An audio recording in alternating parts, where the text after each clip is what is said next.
السلام عليكم ورحمة الله تعالى وبركاته. مرحبا بكم أعزائي المشاهدين في خبر جديد.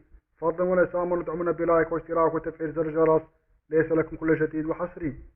نشر الإعلامي الجزائري حفيظ الراجي معلومات جديدة تخص طلب تنظيم الجزائر لنهائيات كأس أفريقيا 2025 خلفا لدولة غينيا.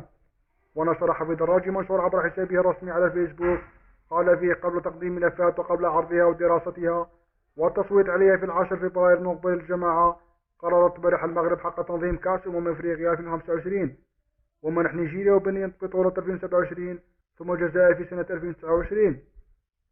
وتابع حديثه قائلا التصويت كان من المفروض أن يتم على هامش بطولة أفريقيا اللاعبين المحليين المقررة في الجزائر لكنه تأجل 10 فبراير على هامش كأس العالم للأندية المقررة في المغرب.